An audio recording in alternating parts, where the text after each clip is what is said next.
En esta presentación voy a explicar el conflicto, periodo que abarcó pues casi toda la segunda mitad del siglo pasado, denominado como Guerra Fría, y que se inicia con el final de la Segunda Guerra Mundial, con la ruptura de la alianza de los vencedores, y termina en el año 91 con el final de la Unión Soviética y la caída de todo el llamado bloque comunista.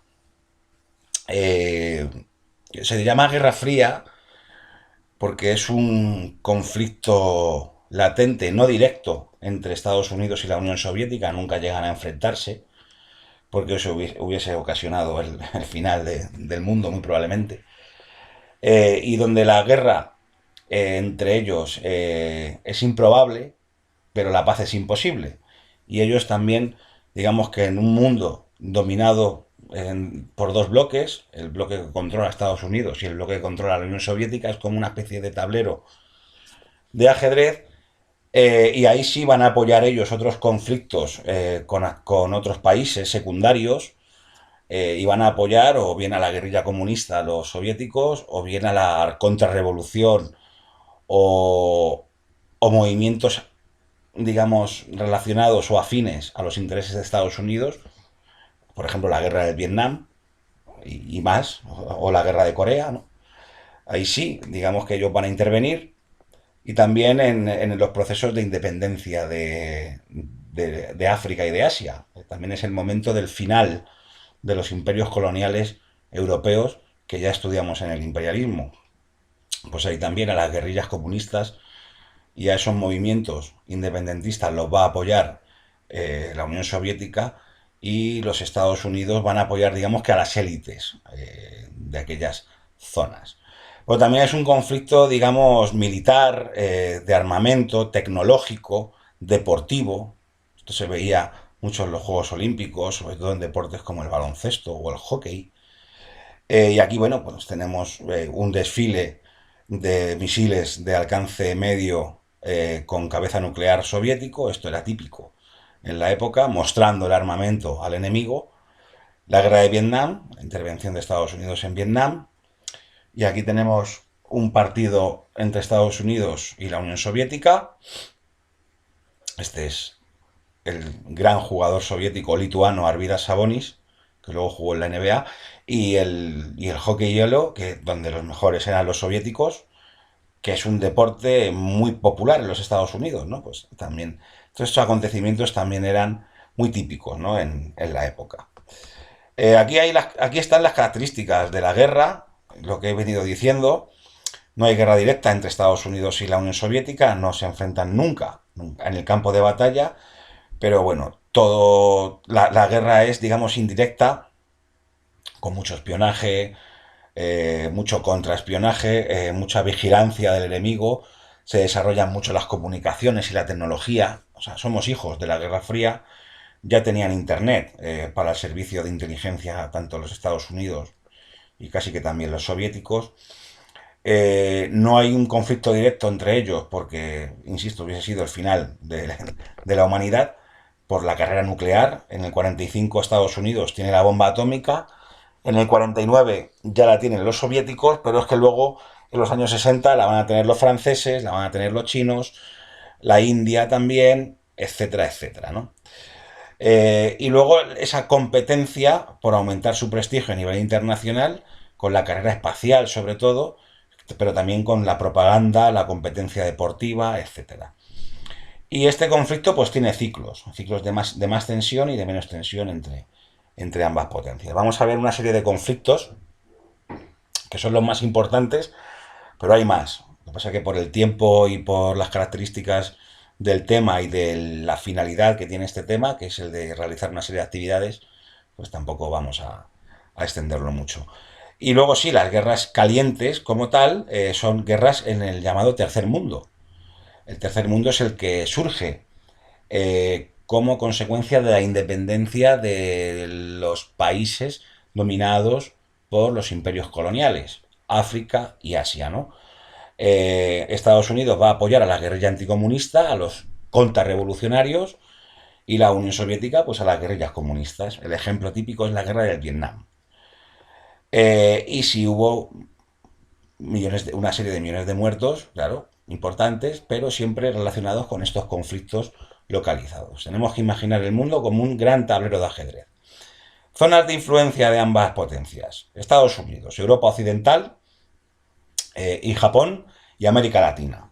América Latina siempre eh, bajo los principios de la doctrina Monroe desde el siglo XIX, tiene que estar bajo control de Estados Unidos. América para los americanos, decían los Estados Unidos, y lo siguen diciendo, que es como decir que si hay un gobierno en América Latina que no es cercano a los intereses de los Estados Unidos, ya nos encargaremos de echarlo abajo.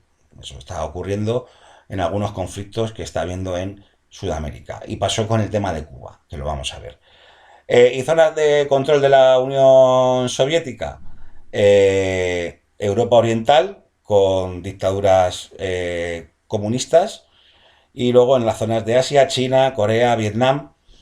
eh, China, que desde el año 49 es comunista, Corea, que sigue estando dividida hoy en día, y los movimientos descolonizadores en África y en Asia, ¿no?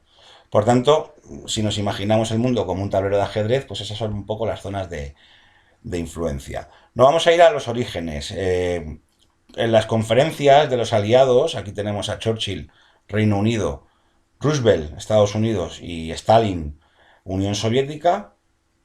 Digamos que ellos pactan el nuevo orden mundial. Luego esto, digamos que se va a romper, esta alianza se va a romper. Esto lo sabía también ya Hitler, porque claro, para la guerra sí hay una alianza entre comunistas y capitalistas contra los nazis y contra el fascismo, pero claro, Hitler sabía ya que tarde o temprano los intereses de ambos eran totalmente contrarios, ¿no? Bueno, sobre todo en Yalta, que es la última a la que asiste Roosevelt. Roosevelt muere luego, antes de que acabe la guerra, y es Truman el que lleva a la conferencia de Potsdam, que es de julio y agosto del 45. Pero sobre todo en Yalta se establece que, bueno, pues que los países liberados, bajo principios democráticos, pues tienen que decidir su futuro, ¿no?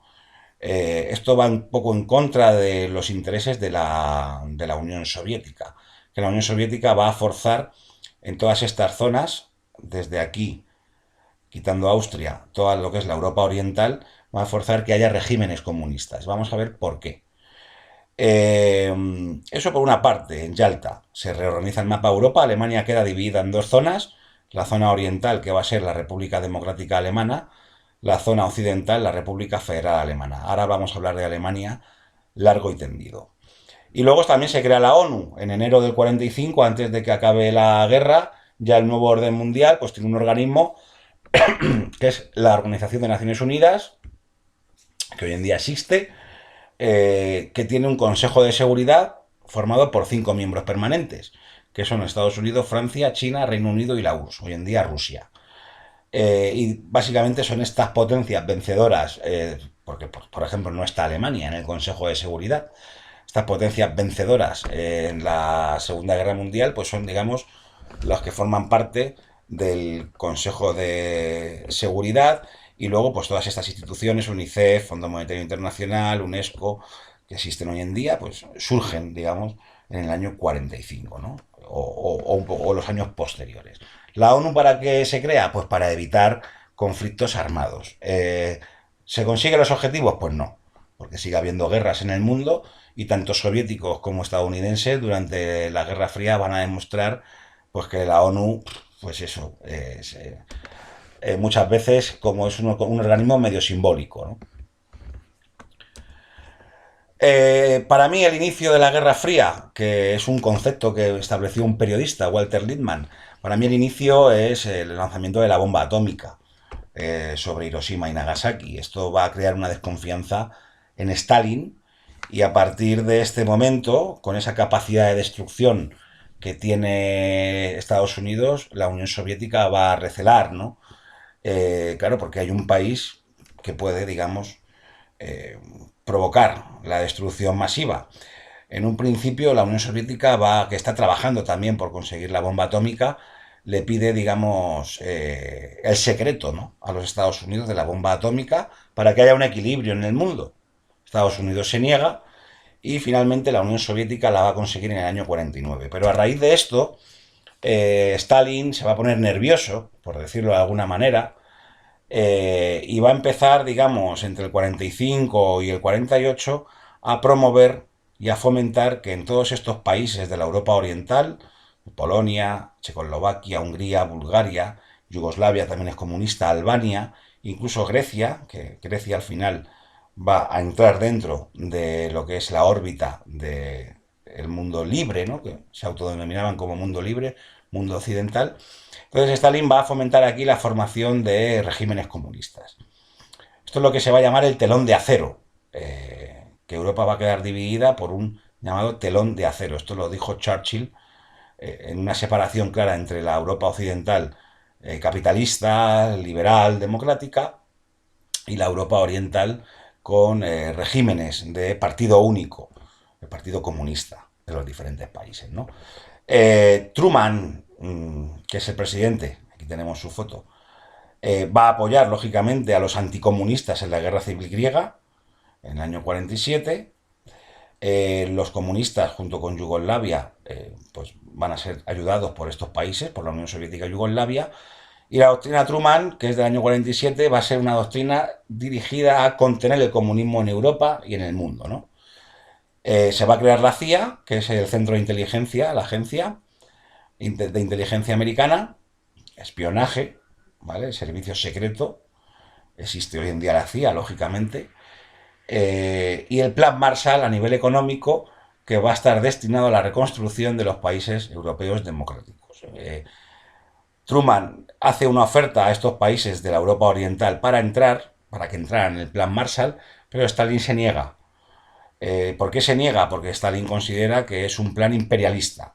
Luego los soviéticos van a crear el Consejo de Ayuda Mutua, que está destinado también a la reconstrucción de la Europa Oriental, ¿vale? Dirigida también desde Moscú. Por tanto, Estados Unidos y la Unión Soviética son los que dirigen bueno, pues sus zonas de influencia. Entonces ya desde el año 47 podemos decir que hay una división real.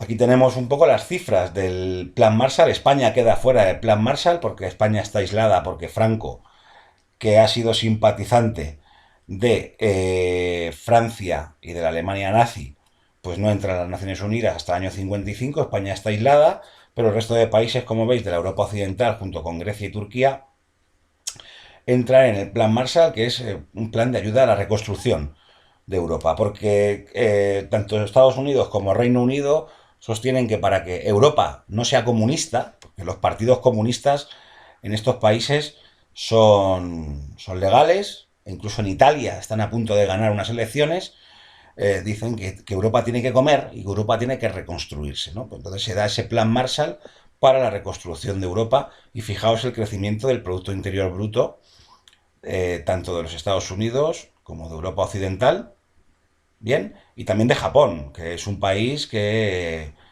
proporcionalmente es de los países que más va a crecer durante este periodo. Japón, que va a basar su economía en la tecnología. Conflictos que nos interesan. 4. Crisis de Berlín. Realmente hay dos, la del 48-49 y luego la del 61, que va a ocasionar la construcción del muro de Berlín. La OTAN como organismo nace en el 49, que es Organización del Tratado Atlántico Norte, que existe todavía, dirigida básicamente por los Estados Unidos, para intervenir allí donde los intereses de los Estados Unidos se vean, digamos, puestos en duda. Todos los países de la Europa Occidental, España entra en el año 82, están en la OTAN. Fuerzas de liberación, bueno, la OTAN es un organismo que se creó para vigilar a la Unión Soviética. Una vez que la Unión Soviética desapareció y el comunismo desapareció, pues bueno, pues la OTAN se ha convertido en un organismo que está, digamos, destinado a velar por los intereses de los Estados Unidos, simplemente. Y luego el equivalente es el Pacto de Varsovia, en el año 55, donde también, digamos que es un cuerpo militar internacional, pero versión comunista, ¿no? Vamos a ver las crisis de Berlín, la guerra de Corea, donde hoy en día sigue igual, una división del país en el paralelo 38, entre la parte norte, Corea del Norte, comunista, y la parte sur, capitalista. Aquí sí intervino la ONU, bajo control norteamericano, pero también intervino China, ¿vale? La crisis de Cuba, en el año 62, la crisis de los misiles, donde después del triunfo de la revolución comunista de Fidel Castro y el intento de invasión por parte del presidente de los Estados Unidos, Kennedy, que luego fue asesinado en el año 63, ese intento de invasión fue en el año 61, para su defensa y también en ese tablero de ajedrez, la Unión Soviética establece misiles de alcance medio apuntando hacia los Estados Unidos. Esto lo descubre un avión norteamericano a través de una serie de fotografías y se crea una tensión ahí en 13 días donde está a punto de estallar la Tercera Guerra Mundial. Finalmente los soviéticos retiraron los misiles de Cuba y los Estados Unidos los retiraron de Turquía, que estaban apuntando desde Turquía a la Unión Soviética. Por tanto, fijaos lo que se llama la disuasión bueno, yo, digamos que me juego este órdago con el objetivo de que ese órdago que tú te jugaste anteriormente, bueno, pues te eches hacia atrás también, ¿no? Es un poco, digamos, ese juego. Y luego la guerra de Vietnam, que yo creo que es la más conocida, entre el 65 y el 73, entre el Vietnam del Norte comunista y el Vietnam del Sur, que es pro-occidental. Los Estados Unidos intervienen una vez que los franceses se han ido de Vietnam en el 54 y al final pues los americanos pierden la guerra y además digamos que se crea un clima pacifista en los Estados Unidos con el surgimiento del movimiento hippie, con el rock and roll, etcétera, ¿no? Esto vamos a verlo en alguna imagen. Berlín, año 48-49. Berlín es una ciudad que está dentro de lo que va a ser luego la Alemania democrática alemana, que es comunista, ¿vale? Que está dentro de la zona de influencia soviética, ¿no? Pero Berlín es una ciudad dividida a su vez en cuatro zonas. La Berlín Oriental soviético, debía ser apasionante vivir aquí en esta época, y la zona occidental en tres sectores: Estados Unidos, Gran Bretaña, Reino Unido y Francia, ¿no? Entonces, claro, sí, Berlín a su vez está dividida en cuatro zonas, pero está dentro de lo que es la parte de Alemania que le corresponde a control soviético, ¿no? ¿Qué van a hacer los aliados occidentales? Van a unificar sus tres zonas, ¿vale? Esto lo va a ver Stalin como un acto de futura agresión, ¿no? Y va a decretar el bloqueo terrestre de la ciudad.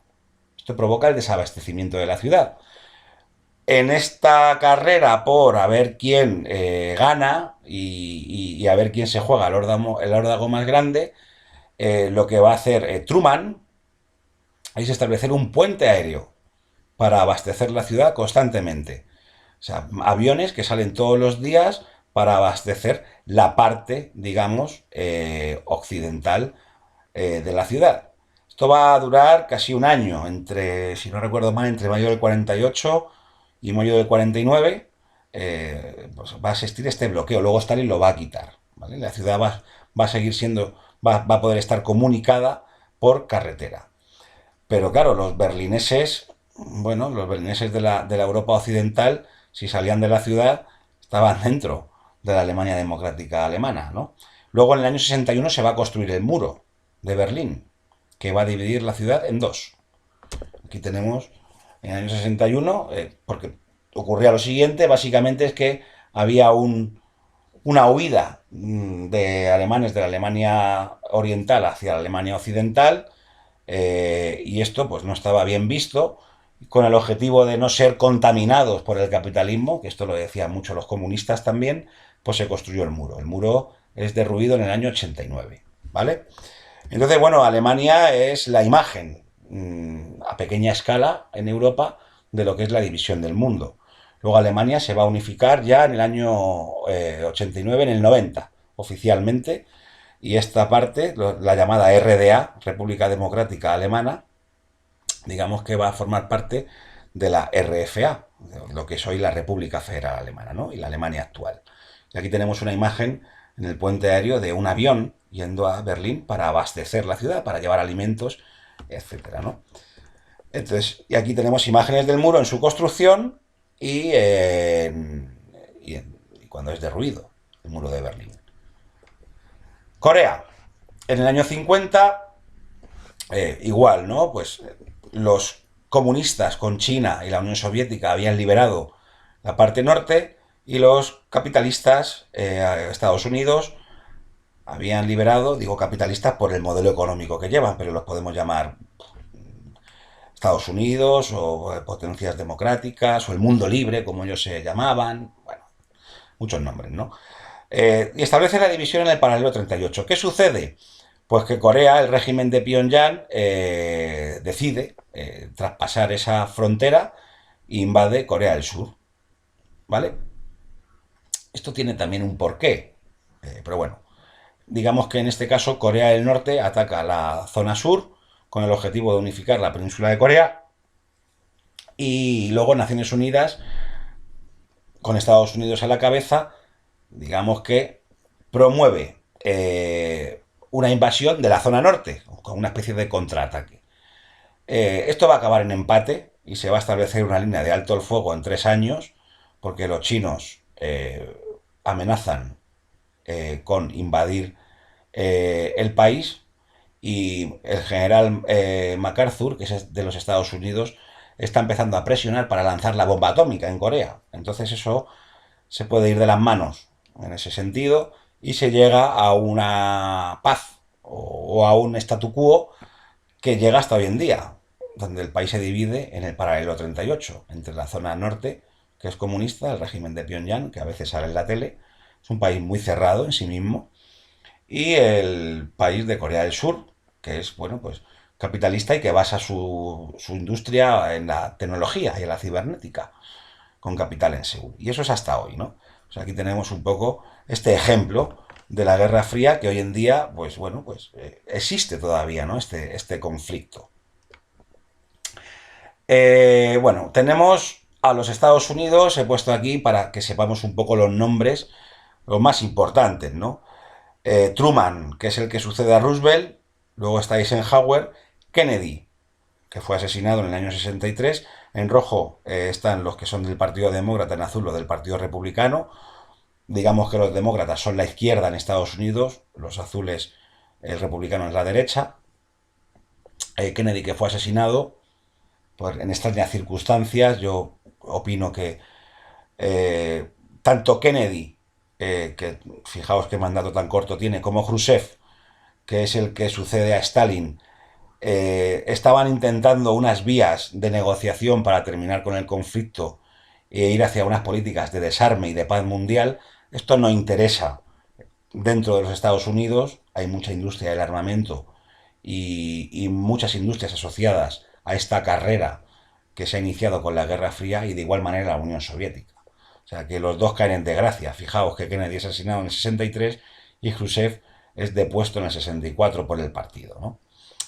Y luego, pues bueno, al final de la Guerra Fría, los Estados Unidos, sobre todo nos interesa Ronald Reagan, que es el que termina, entre comillas, con la Unión Soviética y que tiene su equivalente en la Unión Soviética, Gorbachev, que Gorbachev lo que va a promover son una serie de reformas que son el inicio del final de la Unión Soviética. Ya veremos qué tipo de reformas se trataba de liberalizar y eso, pues, lo que va a ocurrir es que la Unión Soviética va a caer como un castillo de naipes. Además, porque está en crisis económica. Porque Estados Unidos forzó a la Unión Soviética también a entrar en un juego, en esta carrera de armamento, un juego que la Unión Soviética, por sus condiciones económicas, pues no era capaz de mantener y de sostener. La Unión Soviética hubiese subsistido si no hubiese entrado en esa carrera de armamento. Hubiese llevado su economía socialista, digamos, por una corriente, digamos, más de bienes de consumo, de que la gente viviera mejor, sino que la basaron, porque Estados Unidos también forzó a ello, a la industria del armamento. Por tanto, Kennedy, Khrushchev, Gorbachev, Reagan, digamos que son los nombres más importantes a la hora de tener en cuenta este periodo. Fijaos la evolución de los gastos en defensa de las dos superpotencias en millones de dólares. Es una barbaridad. Y cómo va subiendo a lo largo de todo el periodo con periodos, digamos, donde uno está por encima del otro. Aquí tenemos a los Estados Unidos en estos 10 años, la década de los 50, como está por encima de la Unión Soviética, pero luego la Unión Soviética, sobre todo después de la marcha de Khrushchev, digamos que supera y equipara a los Estados Unidos, ¿no? Están muy igualados en los años 70. Aquí tenemos a Kennedy y a Nikita Khrushchev, y aquí tenemos una de las fotos del atentado del presidente Kennedy en una visita a Dallas, que, bueno, pues pudo estar ahí la CIA detrás, porque Kennedy, digamos que era un personaje muy progresista para lo que es Estados Unidos, y que pretendía acabar pues con el conflicto, ¿no? O digamos ir hacia un mundo donde la paz fuera algo más seguro, ¿no? Eh, Lógicamente este tipo de personajes en los Estados Unidos pues ya se le empieza a llamar comunista, etcétera. En fin, le echaron la culpa, como siempre, a Lee Harvey Oswald, que fue el que disparó a Kennedy desde un edificio, desde una biblioteca. Pero bueno, esto hay que leer largo y tendido porque es uno de estos magnicidios, ¿no? Para la historia. Y fijaos, la potencia de armamento era dos superpotencias. En 1965, misiles intercontinentales, tiene más Estados Unidos, pero misiles de alcance medio están muy equiparados. Misil de alcance medio es un misil que desde Cuba puede perfectamente bombardear las principales ciudades de los Estados Unidos. Bombarderos de largo alcance también, gana Estados Unidos. Bombardeo de alcance medio también. Esto de tener más alcance medio, pues tienes que acercarte más al objetivo, lógicamente. Si te acercas más al objetivo, pues te pillan, te ven los radares, es digamos, el juego. Submarinos atómicos, submarinos y ejércitos terrestres que están muy equiparados. Bueno, esto es un poco las fuerzas enfrentadas, no enfrentadas, porque nunca llegaron a enfrentarse, y todo este armamento lo que se va a utilizar es en esos conflictos que va a haber, pues bueno, a lo ancho y largo del mundo. Cuba, en el año 59, la revolución cubana triunfa, y Castro, Fidel Castro, se hace con el poder. Aquí tenemos al Che Guevara, y bueno, pues es una guerrilla comunista. Y en el año 61, Estados Unidos intenta, en Bahía de Cochinos, una invasión que fracasa, ¿vale? Digamos que Cuba, fijaos dónde está Florida, bueno, pues es un enemigo en territorio estadounidense, en el corazón del Caribe además. Y Cuba pues se va a poner en manos de la Unión Soviética. ¿Por qué? Pues porque la Unión Soviética le va a vender trigo a Cuba, le va a vender armamento, etcétera, para su defensa. Y en el año 62 va a estallar la crisis de los misiles.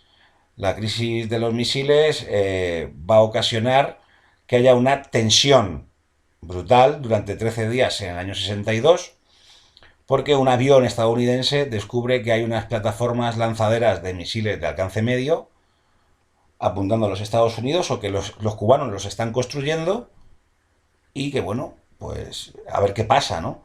La Unión Soviética en un principio lo niega, pero incluso lo niega en las propias Naciones Unidas, pero luego se descubre que sí, los misiles estaban ahí, y finalmente Khrushchev y Kennedy llegan a un acuerdo. Kennedy decreta el bloqueo de Cuba. Cuba es un país bloqueado, ¿vale? Eh, es un bloqueo continental, o sea, y económico. Cuba, digamos que Cuba se mantuvo en pie gracias a la Unión Soviética. Cuando desapareció la Unión Soviética, Cuba entró en crisis, una crisis bastante importante. Y hoy en día, bueno, pues está intentando llevar a cabo una serie de políticas diferentes dentro de lo que es la economía comunista o socialista que ellos pretenden llevar. Y bueno, pues fijaos ese cordón, ¿no?, que establecen los Estados Unidos. Aquí estuvo a punto, este es el momento de máxima tensión de la Guerra Fría, está a punto del mundo volver a la guerra, o sea, de estallar la Tercera Guerra Mundial. Finalmente lo que consiguen los soviéticos es que los Estados Unidos retiren misiles de Turquía, que tenían aquí en Turquía, apuntando a los Estados Unidos, y los los soviéticos retiran los misiles de alcance medio de Cuba. Entonces, digamos que es como podéis ver, es un gran tablero de ajedrez el mundo. Guerra de Vietnam. Una guerra muy impopular en los Estados Unidos. A partir del año 63, los norteamericanos entran en Vietnam. Es un conflicto. Francia lo abandona en el año 54 y queda dividido en dos países. Vietnam del Norte, apoyado por la Unión Soviética y China, con armamento además comunista, y Vietnam del Sur, muy cercano a los Estados Unidos. ¿Qué va a pasar? Que los norvietnamitas van a invadir con Ho Chi Minh, aquí tenemos la ruta Ho Chi Minh, que es el padre del Vietnam actual, el Vietnam del Sur, y van los Estados Unidos a intervenir, ¿vale? Bueno, pues se lanzaron más bombas, el napalm sobre todo, y es una guerra de guerrillas, y es una guerra que se hizo muy impopular. Los Estados Unidos no la ganaron. Si hubiesen seguido la guerra seguirían allí todavía, y no se hubiesen hecho con el control del país, porque en una guerra de guerrillas, por muy preparado que esté el ejército en la jungla, bueno, pues aquello, bueno, pues empezó, digamos, a ser impopular. Y surge el movimiento contracultural, los hippies, el rock and roll, este Jimi Hendrix, el mayo del 68 también, en Francia y en Estados Unidos, como muy crítico con la guerra, ¿no? Y finalmente los Estados Unidos abandonan Vietnam en el año 73. El país se unifica bajo un régimen comunista y Vietnam hoy en día supuestamente es un régimen socialista, aunque muy abierto ya desde hace muchos años a las economías capitalistas, ¿no? Y luego todo el sudeste asiático, también Camboya, Laos, parte de Tailandia, va también a tener regímenes comunistas. Por tanto, lo que es el sudeste asiático, pues va a ser una victoria en este sentido de la Unión Soviética y también de China, ¿no? Y luego ya al final de la Unión Soviética, entre el año 82 y el 91, es interesante, porque, bueno, en esta carrera de armamento, y a partir del año 73, con la crisis del petróleo, empieza a haber también un hartazgo en los países de la Europa Oriental, de los regímenes de partido único, ¿no? Y también hay un personaje que pasa a ser secretario general del Partido Comunista de la Unión Soviética, que es Mikhail Gorbachev, que entra en el año 85, y él pretende llevar a cabo una serie de reformas. La llamada perestroika, que se llama, que son reformas políticas y económicas, con el objetivo de liberalizar y democratizar un poco el país y permitir inversiones extranjeras en la Unión Soviética, controladas, eso sí. Pero bueno, yo recuerdo, y es gracioso, los primeros McDonald's en Moscú y la gente haciendo colas para comerse una hamburguesa, ¿no? ¿Por qué? Pues porque la propaganda también capitalista funciona, ¿no? Y lo veían los soviéticos como algo que, bueno, que querían probar también, sus pizzerías, sus hamburguesas, la Coca-Cola, ¿no? Etcétera, ¿no? Entonces todo esto lo va permitiendo Gorbachev. Y también una política de glasnost, que se llama, que es transparencia. Y es conceder libertad y que el país informe al pueblo de los problemas que tiene, ¿no? Esto va a provocar que todas estas repúblicas, que formaban parte de la Unión de Repúblicas Socialistas Soviéticas, empiecen a pedir, digamos, la independencia y la van a ir consiguiendo. Lituania, Letonia, Estonia, Ucrania, Bielorrusia, Kazajistán, Uzbekistán, Azerbaiyán, Tayikistán, Kurdistán, todas estas repúblicas de Asia Central, que forman parte de la Unión Soviética, también pues, progresivamente se van a independizar. De hecho, cuando la Unión Soviética deja de existir el día de Navidad del año 91, ya prácticamente no existe, porque se han ido independizando todas estas repúblicas. Y la heredera a nivel internacional y a nivel económico de la Unión Soviética es Rusia. Rusia, que en un principio va a formar la CEI, la Comunidad de Estados Independientes, formada por Rusia y otras 11 repúblicas soviéticas, Y bueno, luego también va a desaparecer el Pacto de Varsovia, etcétera. Entonces todo lo que es el bloque comunista se va a venir abajo en Europa como un castillo de naipes. No solo la Unión Soviética, Polonia, Hungría, Checoslovaquia, Bulgaria va a dejar de tener regímenes comunistas, y lo más traumático va a ser Yugoslavia, que a partir del año 91 va a iniciar un proceso de guerra civil que va a durar pues 5 años y alguno más, ¿no? El tema de Bosnia, los serbios contra los croatas, etcétera. Entonces, bueno, y en noviembre del 89 cae el muro de Berlín y Alemania queda unificada el 30 de octubre del 90, legalmente. Entonces, bueno, esto es un poco el proceso. Básicamente, la crisis económica fue la que, y también las ganas de libertad, quizá, de tener regímenes parecidos a los que había en el bloque occidental, fue lo que provocó, digamos, el derrumbamiento, ¿no?, del bloque comunista. Países que hoy en día son comunistas, de régimen comunista en el mundo, pues Corea del Norte, Cuba y China, así como países, digamos, que están dentro del tablero internacional y que son importantes geoestratégicamente. También supuestamente los regímenes de los países del sudeste asiático, como Vietnam, Laos, etcétera, también tienen sistemas socialistas. Pero bueno, entonces básicamente esto es un poco el discurso para esta presentación que hemos visto de forma, bueno, más que resumida. Para terminar, pues por ejemplo, no solo es una carrera militar, armamentística, sino que también es una carrera de prestigio, y los avances tecnológicos, el impulso tecnológico que se da durante la Guerra Fría y del que somos hijos también nosotros. Sobre todo la informática, aquí pongo el Tetris, que, bueno, pues que es obra de un informático soviético que estudió en el Centro de Tecnología y de Desarrollo de Moscú, un organismo estatal. Como bien sabéis, en la Unión Soviética todo era público. No he puesto la foto del Tetris. El Tetris ya en los años 80, digamos que la Unión Soviética permitía que este tipo de innovaciones pasaran, digamos, a la parte occidental. Pues bueno, pues en los años 80 las máquinas de los recreativos y en los bares ya tenían el Tetris y todavía existía la Unión Soviética. Y luego, pues me imagino que la patente la compraría alguna empresa estadounidense, pero bueno, el Tetris es un juego de creación soviética, ruso. Este es Steve Jobs, el padre de Macintosh. Aquí tenemos los primeros ordenadores personales. Nada, pues unos 150, 120K. No, con esto se podía hacer poco, pero se hacía, ¿no? Son los primeros ordenadores.